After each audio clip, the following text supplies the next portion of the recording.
Hola, muy buenos días y bienvenidos al proyecto de IPG-PATSALA de español. Yo me llamo María Teresa Miramón y soy profesora visitante de la Universidad Jawaharlal Nehru en New Delhi. En esta universidad imparto asignaturas de lengua, literatura e historia de España, como por ejemplo literatura medieval española o literatura española del siglo XX y contemporánea, al igual que historia de España del siglo XX y diversas asignaturas de lengua española.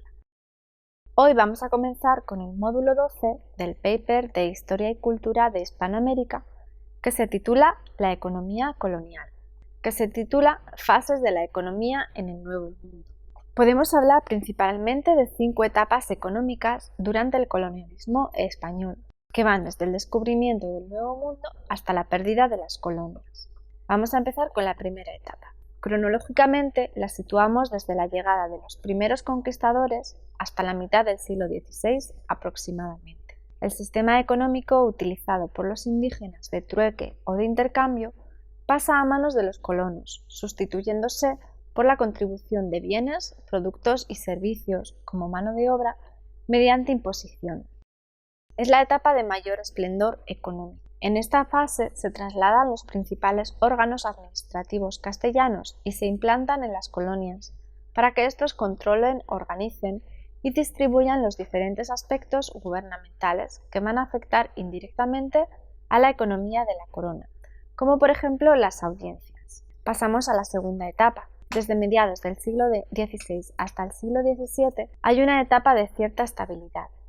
Los colonos ya se han hecho con los medios de producción. Se crean las leyes nuevas en 1542 como medida protectora de los indios. Surge el comercio interior asalariado, en la que los indios deben pagar tributos con dinero, no mediante mano de obra, por lo que comienza a ser necesario la creación de la moneda. Así pues, Carlos I ordena la creación de las primeras casas de la moneda en 1535 en México y Santo Domingo, puesto que son las monedas fabricadas por la península no suficientes para abarcar todo el nuevo territorio. Con la aparición de la minería, también se asientan las casas de la moneda en Potosí, en 1574, necesaria por las famosas minas, igual que en Lima, en 1565. Un efecto colateral de esto es que la gente abandona las ciudades para ir a trabajar a los pueblos mineros. En cuanto al panorama internacional, ya vimos en el módulo 6 los problemas a los que se enfrentaron España y Portugal por el reparto de las tierras del Nuevo Mundo, hasta la anexión de Portugal a España bajo la misma corona en 1581, con Felipe II. En otro orden de cosas, en 1588 se produjo la derrota de la Armada Invencible a manos de Inglaterra, lo que revertió en una gran alta presión fiscal, ya que el imperio había invertido una gran cantidad de dinero en la creación de armas para el ejército y en la flota. Cada vez España tiene que afrontar más deudas. Esto funcionó durante un tiempo, pero después el comercio exterior fue distribuyéndose entre otras potencias tales como Holanda, Inglaterra o Francia, que invertían en cambios tecnológicos y tenían unas políticas mercantilistas contra las que los españoles no podían competir. Estos países aprovecharon la situación para ofrecer productos más baratos y arrebatar mercados desabastecidos. Vamos a pasar ahora a la tercera etapa, que coincide con la crisis que padeció España en el siglo XVII debido a varios factores, entre ellos los siguientes: continuos ataques a flotas que trasladan mercancías, corrupción y fraude de cargos públicos, crecimiento de los costes de producción, la mano de obra que antes era forzada y gratuita ahora es más cara al ser voluntaria, aumento de gastos burocráticos. Y con esto pasamos a la cuarta etapa, en el siglo XVIII, que coincide con la llegada de la dinastía Borbón. Como ya hemos visto en el módulo 9, los Borbones van a realizar ciertos cambios socioeconómicos para intentar recuperar el control territorial y para recuperarse de la decadencia vivida con los últimos reyes Habsburgo. Una de las medidas más importantes que vamos a tratar en este módulo es la del Reglamento de Libre Comercio, en 1778, con las Indias. Esta ley disuelve los monopolios comerciales que mantenían ciertos comerciantes españoles y hace que la corona pueda negociar directamente, cambiando drásticamente la economía del trono español y poniéndose a los comerciantes en contra. Las nuevas medidas permitieron abaratar y controlar la actividad comercial y surgieron nuevas casas de la moneda en zonas emergentes, como Popayán en 1729, Guatemala en 1731 o Santiago de Chile en 1743. En el siglo posterior se fundarán 17 casas de la moneda más. Vamos a pasar ahora a la quinta y última etapa. La quinta etapa se produce entrando ya el siglo XIX, momento en que España ya había perdido casi todas las colonias de ultramar. Fernando VII prohibió mantener las relaciones de negocios de mercaderes españoles con los territorios declarados independientes. Un gran error, sin duda, ya que suponía una menor cantidad de ingresos para la corona. En 1828 intentó volver a establecer el mercado, pero para entonces Inglaterra ya se había adelantado. Sistemas de organización del trabajo. La llegada de los españoles a las Indias hizo plantearse diferentes formas de organización del trabajo para explotar tierras y minas a base de mano de obra nativa, que trata sobre la encomienda. Consistía en la agrupación de indios que trabajaban para un encomendero español sin recibir prestación. Este a cambio les ofrecía protección. Cada comunidad indígena estaba obligada a proporcionar un número determinado de trabajadores durante un periodo de tiempo concreto. Se generó mucha explotación y malos tratos. Fue decayendo, pero se mantuvo hasta 1720, cuando fue abolida mediante decreto, salvo para las encomiendas del Yucatán, que funcionaron hasta 1787. Ahora vamos a hablar de la mita, parecido al anterior, pero bajo las premisas de las antiguas instituciones incas. Los súbditos debían trabajar para obras públicas del emperador. Este sistema fue utilizado en las minas. El virrey Francisco de Toledo consideró las duras condiciones de trabajo de extracción y las condiciones climáticas, el aire glacial de los Andes, por lo que propuso que cada 3 semanas de trabajo los indios debían tener 2 semanas de descanso. Los hombres elegidos tenían entre 18 y 50 años y su servicio debía durar 1 año. No podían ser sometidos a una nueva mita hasta que no pasasen 7 años. Por otra parte, el trabajo estaba remunerado, pero con un salario muy bajo.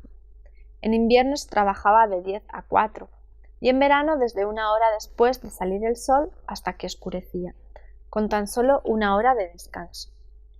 Las jornadas laborales se alargaban para llegar a alcanzar los 25 cestos de 50 kilos cada uno, que debía sacar cada minero cada día.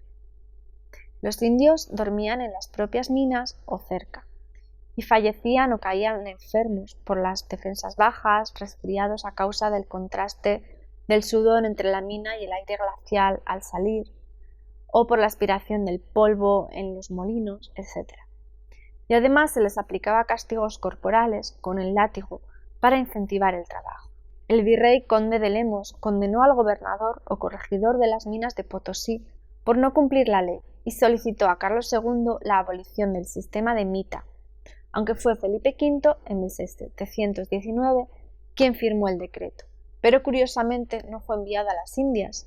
Finalmente este sistema fue abolido por las Cortes de Cádiz en lo que se llama el porteo. Consistía en el transporte obligado que hacían los indios con grandes cantidades de carga a la espalda, que se utilizó también en las expediciones de la conquista y el descubrimiento. Por ejemplo, en la expedición que realizó Almagro hacia Chile en 1535 o en la de Hernán Pérez de Quesada en busca del Dorado en 1541 con 5.000 indios de carga.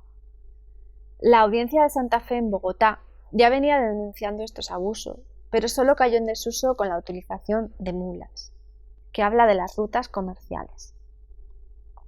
Al principio obedecían principalmente a una doble finalidad. Por una parte, había que llevar a España los metales preciosos encontrados en el nuevo continente. Más tarde serían los productos de las minas. Y por otro lado, desde España se tenía que abastecer el nuevo territorio con personas y productos indispensables para los españoles que residían en América. Más adelante comenzaría un comercio internacional en el que ya no se encontraba solamente España. Había entonces 2 rutas principales de comercio, la ruta atlántica y la del Pacífico. El comercio estaba regulado por la Casa de Contratación en Sevilla, que controlaba el 97% del flujo de navíos. El otro 3% del tráfico estaba dividido entre los puertos de La Coruña, Bayona, Avilés, Laredo, Bilbao, San Sebastián, Málaga y Cartagena. En 1717, con la llegada de los Borbones, la casa de contratación se trasladó a Cádiz. Son menos conocidas que las marítimas y obedecían a caminos estratégicos que facilitasen el transporte de mercancías y de personas hacia los principales puntos de producción. Las principales vías terrestres en la América colonial fueron las siguientes: la de México, Veracruz o Acapulco, la de Bogotá, Cartagena, y la de Lima, Cuzco, Potosí, y la de Potosí, Salta y Tucumán. Bueno, por otra parte estaban las rutas marítimas. Las naves utilizadas para el comercio colonial fueron variando a medida que aumentaban las necesidades y el comercio. Por ejemplo, el navío del que partió Colón pesaba aproximadamente unas 100 toneladas y fueron aumentando hasta llegar a barcos de unas 1000 toneladas. Según Chaunu, se calcula que el tráfico oficial de mercancías entre 1503 y 1650 fue de 10.635 navíos de ida y 7.332 de vuelta. La ruta atlántica iba desde La Habana hasta Sevilla, mientras que la del Pacífico tenía origen en Acapulco y su destino era Manila. Los productos que se exportaban desde España a las colonias eran muy variados. Hasta 1580 lo que más se enviaba era trigo, aceite o vino, y después, cuando ya estos productos se instalaron en América, el flujo de mercancías empezó a centrarse en paños, tejidos, utensilios metálicos, armas, libros y papel. Por su parte, los productos importados de América a España eran en su mayoría, un 90%, metales preciosos y más tarde, hacia 1778, otros productos como la madera de Brasil, cuero, pigmento añil, drogas, cacao, tabaco y azúcar, de las actividades económicas nacientes. El boom minero comenzó en 1550 y duró hasta el año 1630 aproximadamente. La corona se quedaba con la quinta parte de la producción, mientras el beneficio restante quedaba en manos de los propietarios de minas y los mercaderes de plata. La explotación de las minas de plata comenzó en el Potosí en 1545 y continuó en Zacatecas, 1546, Guanajuato, Pachuca, Castrovirreina, Sombrerete o Santa Bárbara. Las minas de oro también fueron muy apreciadas. Las más conocidas son las minas de Antioquía, oro en Ecuador, Perú y Chile. Parte de la producción de plata consistía en la realización de monedas necesarias para la creciente población criolla. También con el oro se realizaban monedas que mediante decreto en Nueva España eran oficiales, en 1772. Por otra parte, aparece el cultivo de cereales como el trigo en México y Chile, las plantaciones de cacao añil en Venezuela y, en definitiva, la posesión de haciendas para explotar y enriquecerse. Respecto a la ganadería, la cría de ganado tanto vacuno, ovino y equino se produjo con gran rapidez, concretamente en zonas de baja o descenso de población como La Pampa o México. En la reproducción de ovejas fue tan grande que se organizó la transhumancia, el movimiento de ganado a Campos Verdes, en 1537. Por su parte, Santo Domingo se centró más en el ganado vacuno. También fue en esta zona donde se comenzó a plantar la caña de azúcar hacia 1520, cultivándose posteriormente también en Puerto Rico, Jamaica, Cuba y el oeste de México. Otras producciones económicas importantes fueron las haciendas de olivos, que principalmente se produjeron en Perú. Tanto así que los reyes Felipe II y Felipe III propusieron reducir estas viñas para que el vino y el aceite de España peninsular no cayese en ventas. Durante el siglo XVII, el descenso demográfico y su concentración favoreció a la apropiación del suelo para los más poderosos, pero en 1645 se produjo una depresión económica general que hizo replantearse a la sociedad nuevas labores que pudieran hacerles ganar dinero. Surgieron entonces profesiones de carácter industrial, que se llamó el obraje textil, y que es la elaboración de paños, mantas, chalés, etc., que comenzó a finales del XVI en México, Perú y Ecuador, y que tuvo un esplendor industrial a mediados del XVII. En la misma línea, durante el siglo siguiente, se crearon talleres para la comercialización del pigmento añil, trabajando también por indígenas, a pesar de la prohibición realizada entre 1536 y 1718, que no fue llevada a cabo en la práctica. En el siglo XVIII se produjo, sin embargo, un aumento demográfico y comenzó un auge minero, mayor en México que en Perú, ya que la utilización de la pólvora les permitía alcanzar la profundidad de las minas. Gracias a este auge minero surgió la Escuela de Minas en México en 1783 para dar formación a los trabajadores libres que optaban por trabajar allí. Los mineros se organizaban a través de una institución independiente de poderes políticos o civiles, el Cuerpo y Tribunal de Minería, fundado en 1777 y que continuó su funcionamiento hasta 1826, que se titula Contrabando y Piratería. El contrabando y la piratería estuvieron presentes prácticamente desde el inicio de la conquista en América, ya que las grandes potencias quisieron sacar partido de la situación. Un ejemplo de esto es la venta ilegal de mercurio. Para la explotación de las minas era necesario el mercurio, cuyo principal proveedor era Inglaterra, que al ser enemiga de España, el rey Felipe II había prohibido su importación. Esto provocó un contrabandismo de mercurio en las colonias inevitable, a pesar de estar castigado por la ley. Se calcula que entre 1640 y 1760 el contrabando fue superior al tráfico oficial. España dejó de lado cierto control de su economía transatlántica debido a la guerra sufrida contra Inglaterra, lo que dio cierta ventaja a los convoys franceses, holandeses e ingleses. Se sabe que algunos bucaneros se afincaron en Barbados, Jamaica o la isla Tortuga, en Haití. España, por su parte, intentó cubrir las costas con fortificaciones por los mejores arquitectos del momento para limitar al máximo posibles robos. Uno de los asaltos más conocidos fue en 1522, realizado por Jean Fleury contra 3 navíos cargados de oro, joyas y plata con destino a Carlos I. Este pirata era amigo de Francisco I de Francia y asaltó más de 150 barcos. Fue capturado y ejecutado en Cádiz en 1520. Otros piratas que hicieron mella en los cargamentos españoles fueron François Leclerc, Pata de Palo, Cornelius Yole, Pie de Palo, procedentes de Países Bajos, y los ingleses como Thomas Cavendish o Henry Morgan. Bueno, con esto terminamos el apartado sobre la piratería en la economía colonial y damos por finalizado el módulo sobre la economía colonial.